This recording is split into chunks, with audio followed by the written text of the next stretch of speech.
हनुमान, मैंने मना किया था ना तुम्हें, फिर भी तुमने अपनी वरदानी शक्तियों का प्रदर्शन किया। शेर का रूप ले लिया तुमने। मुझसे भूल हो गई माँ, मुझे क्षमा कर दीजिए। क्षमा मांगने से क्या होगा हनुमान? तुम्हें पता है तुम्हारी भूल की वजह से तुम्हारी नानी एकाएक भयभीत हो गई थी। उस समय तो बचा लिया उन्होंने तुम्हें, किंतु तुम्हें ज्ञात है उनके हाथ से दूध का पात्र गिर गया था, उनके पैर में चोट लग गई थी, अभी तक उनके पैर में पीड़ा हो रही है। हाँ? क्या नानी माँ?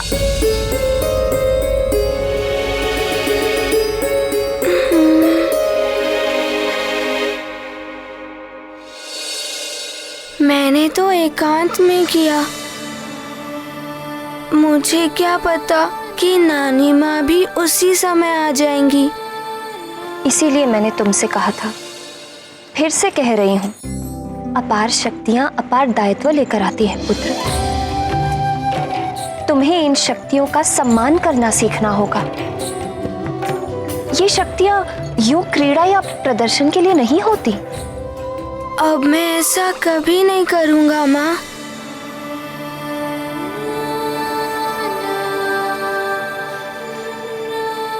राजमाता की जय! राजमाता की जय!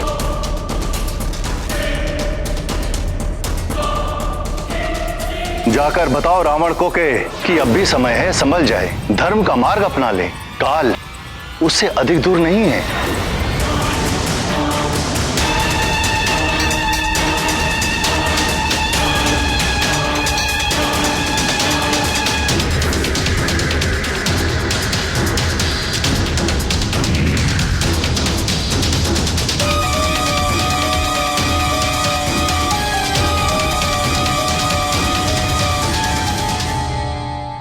स्वामी जिस समस्या के विषय में बता रहे थे उसका निदान तो होना ही चाहिए, किंतु उसका उचित हल ढूंढने के लिए आवश्यक है सारी सच्चाई को जानना कि वो ऐसा क्यों कह रहे थे।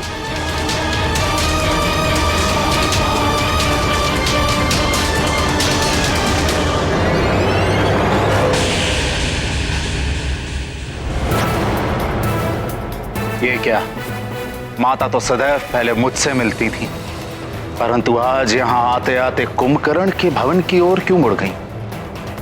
कुछ तो विशेष चल रहा है उनके मन में।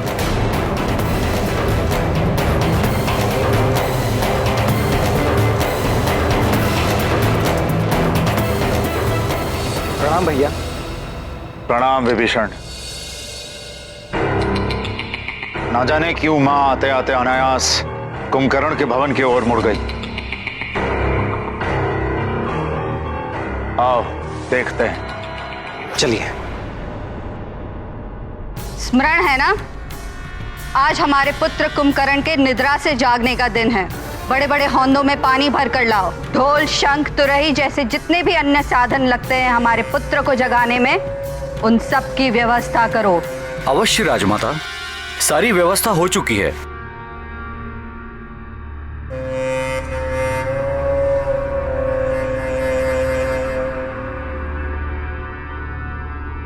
प्रणाम माता।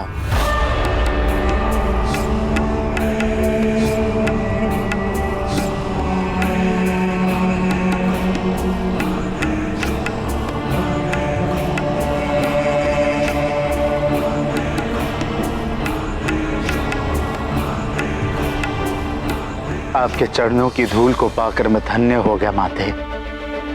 चिरंजीवी भव पुत्र दशग्रीव। वृक्षकुल के सूर्य हो तुम, तुम्हारी कीर्ति रश्मियां दिग दिगंत तक फैले। प्रणाम माताश्री।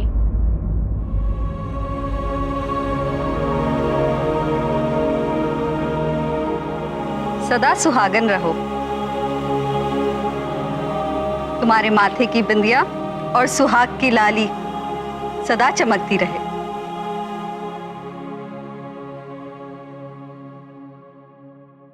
आयुष्मान भव मेरे धर्मज्ञ पुत्र विभीषण। तुम पुण्यतः अपने पिता पर गए हो। अपने बड़े भाई की सदैव पिता समान ही सेवा करना। अवश्य माता।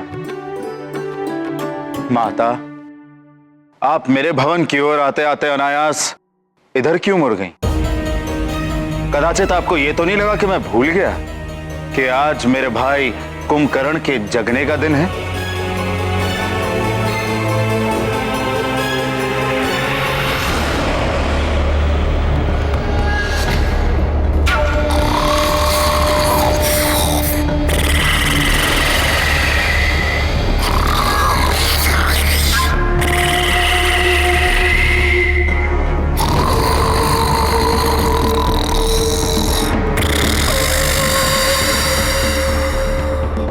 और वो स्वयं नहीं उठता, उसे जगाना पड़ता है। क्या आप ये देखने आई थी कि मैंने उसे जगाने का प्रबंध किया है कि नहीं?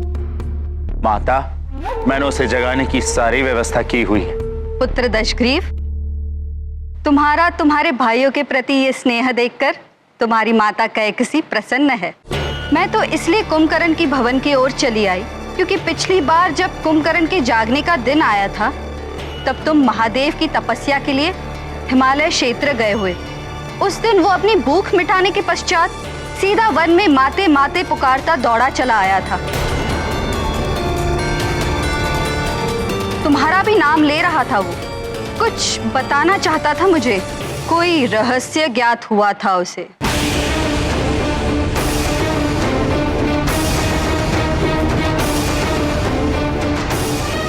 रहस्य? कैसा रहस्य माते? कुछ तो अवश्य था पुत्र। तुम तो जानते हो कुंभकर्ण महाबली है, भय तो स्वयं उससे भयभीत हो जाए, इतनी शक्ति है उसमें। किंतु उस दिन मैंने भी पहली बार उसके मुखड़े पर भय के चिन्ह देखे थे। जब तक वो मुझे कुछ बताता सूर्यास्त हो गया और उसके साथ वो भी गहरी निद्रा में डूब गया।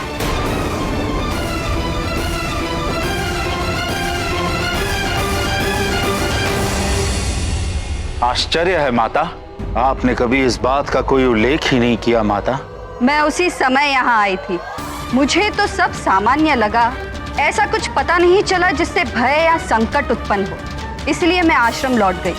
उसी दिन से मैं उसके जागने की प्रतीक्षा कर रही हूँ। क्या रहस्य था? अब वो तो कुंभकर्ण के जागने के पश्चात ही ज्ञात हो पाएगा। और एक माँ ही जानती है कि उसका पुत्र कैसे जागेगा, इसलिए मैं इस ओर आई थी।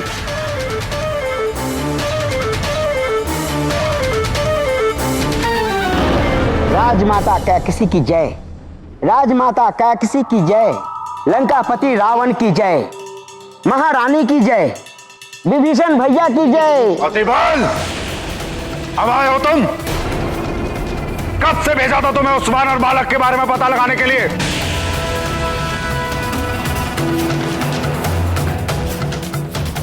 क्या हुआ? किस वानर बालक की बात कर रहे हो?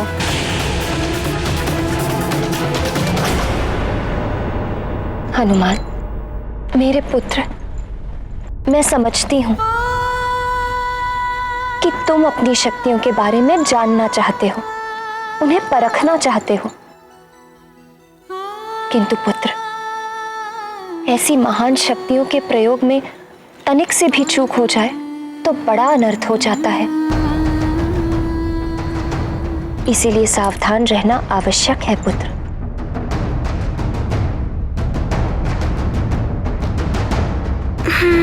तो देवताओं ने दिया है उस वानर बालक को वरदान। हाँ लंकेश, पहले तो देवताओं ने उसे जीवित किया, फिर उसे हनुमान नाम दिया।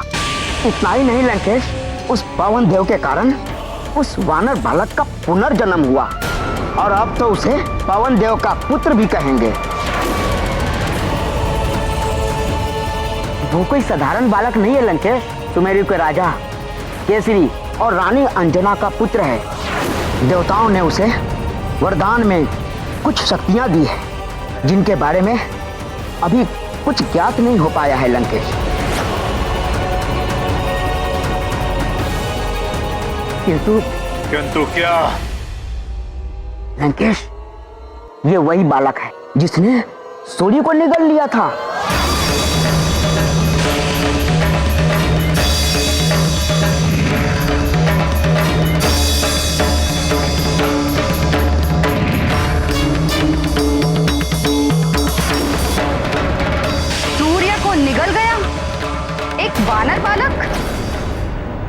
इसी कारण इस बार सूर्य ग्रहण नहीं हो पाया। हाँ लंकापति, उसके मार्ग में जो भी ग्रह पड़ा उसकी तीव्र गति से उन ग्रहों की दिशा और दशा सब बदल गई थी। और तो और लंकेश, बुध ग्रह तो अपने पथ से पूरी तरह विचलित हो गया था। सूर्य निगल लिया उसने, ग्रहों की दशा और दिशा भी बदल दी। अब हम उसकी दिशा और दशा बदलेंगे। देवताओं ने उसे पुनर्जन्म दिया, हम उसे पुनर्मृत्यु देंगे।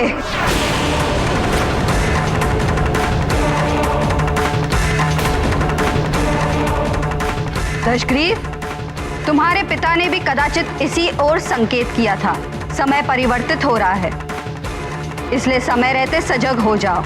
वो वानर बालक बड़ा होकर संकट न बन जाए। अंत करना ही होगा उसका, अंत करना ही होगा उसका।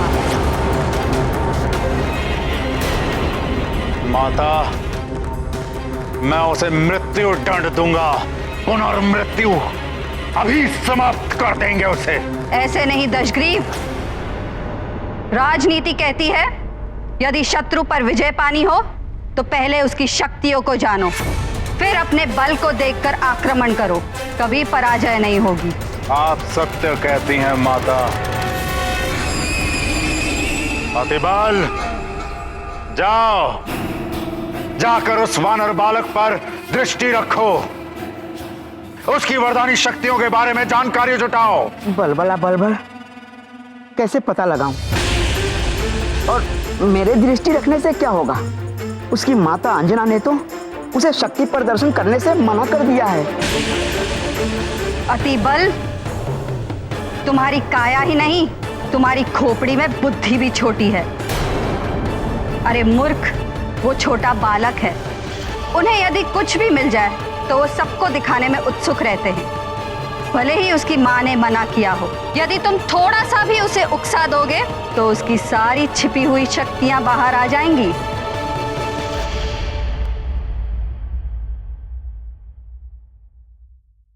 हनुमान, ये देखो पुत्र,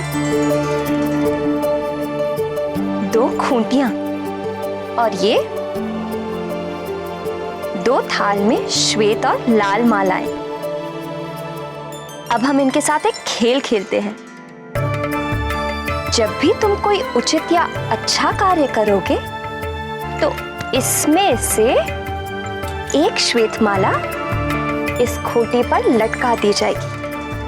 इसी प्रकार यदि तुमने कुछ अनुचित या बुरा कार्य किया तो एक लाल माला इस खूंटी पर लटका दी जाएगी। किंतु इससे होगा क्या माँ? यदि श्वेत मालाएं अधिक होंगी तो तुम विजयी होगे। अब देखना ये है कि तुम कितनी श्वेत मालाएं प्राप्त कर सकते हो।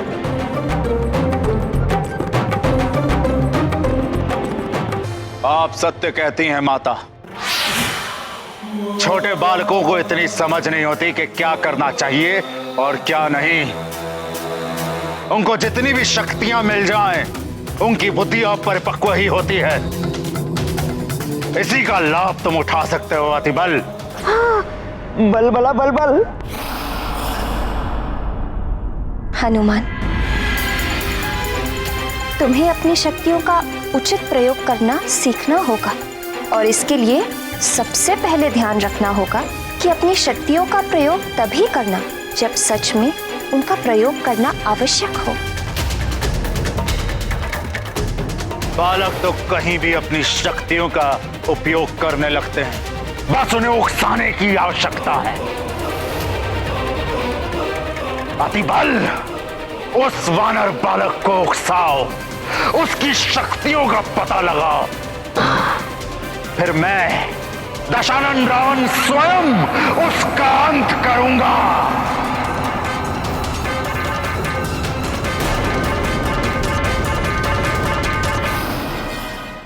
उचित है माँ, मैं अपनी शक्तियों का प्रयोग तभी करूँगा जब उन्हें सच में प्रयोग करने की आवश्यकता होगी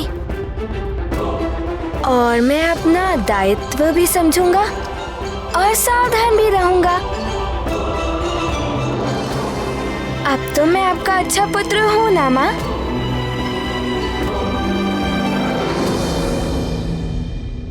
हाँ मेरे लाल, तुम तो मेरे बहुत अच्छे पुत्र हो।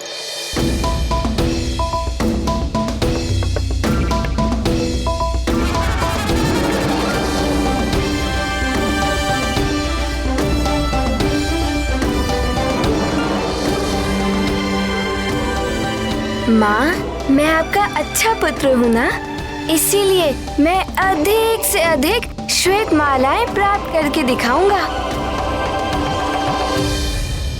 तुम जितनी अधिक श्वेत मालाएं प्राप्त करोगे पुत्र, तुम्हारी माँ को तुम पर उतना ही गर्व होगा।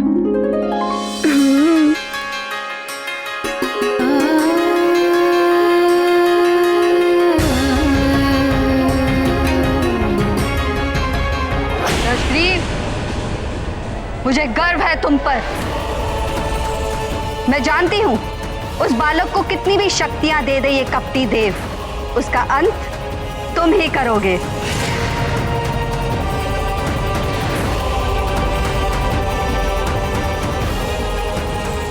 पुत्र केसरी, देवराज इंद्र के हट के कारण ही मैं स्वर्ग लोक छोड़कर पृथ्वी लोक में आ गया था, किंतु अब देवराज इंद्र का अभिमान टूट चुका है।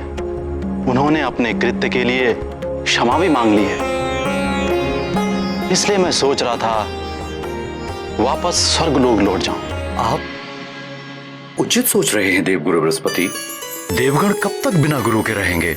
गुरु ही तो ज्ञान देता है, मार्ग दिखाता है। जिनके गुरु नहीं होते वो अपने मार्ग से भटक जाते हैं।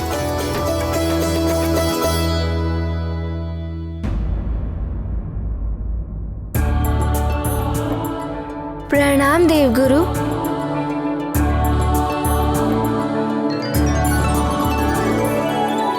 आप सब एक साथ?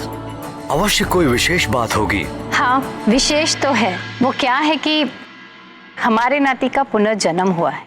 देवताओं ने हनुमान को अनेकों वर दिए हैं। इसीलिए मैं चाहती थी कि एक हवन का आयोजन किया जाए, जिसके द्वारा हम देवताओं को धन्यवाद भी दे देंगे, साथ ही ग्रह शांति भी हो जाएगी।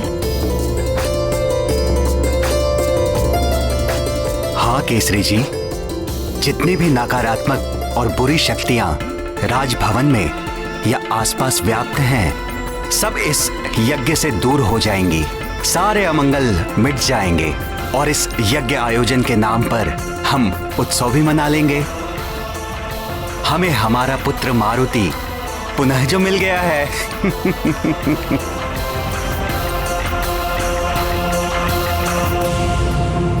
तात, माता, आपका परामर्श तो अति उत्तम है। अविलंब हमें इस हवन का आयोजन करना चाहिए। हाँ, और महोत्सव भी। इस उत्सव में हम हनुमान का विधिवत युवराज घोषित करेंगे।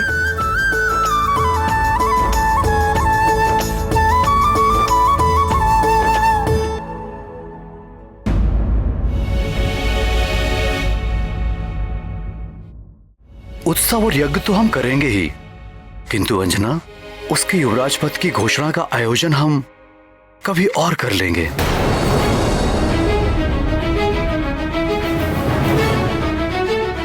हनुमान अभी अल्प आयु का अबोध बालक है। इतना बड़ा दायित्व उसे सौंपना अनुचित होगा। केसरी जी, हमारा हनुमान अन्य बालकों जैसा साधारण बालक नहीं है। दिव्य शक्ति संपन्न विशेष बालक है हमारा हनुमान। यही नहीं, इसने अनेकों बड़े कार्य भी किए हैं। इसलिए मेरा तो विचार है कि हनुमान युवराज पद के लिए पूर्णतः योग्य है। किंतु हनुमान की शक्तियों को हमें नियंत्रण में रखना है। कहीं युवराज पद पाने के बाद वो अनियंत्रित ना हो जाए।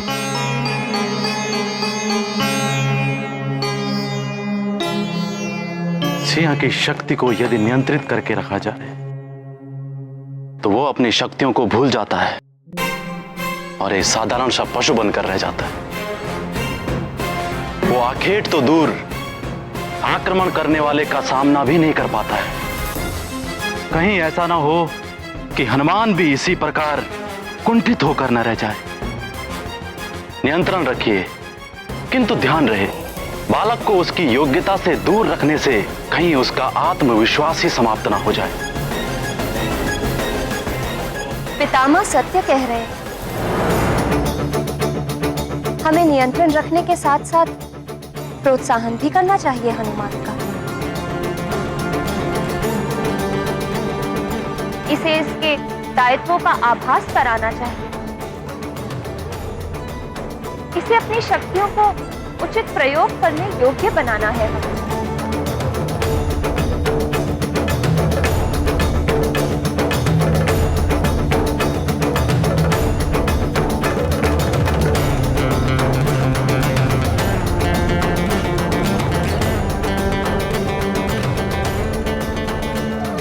उचित है।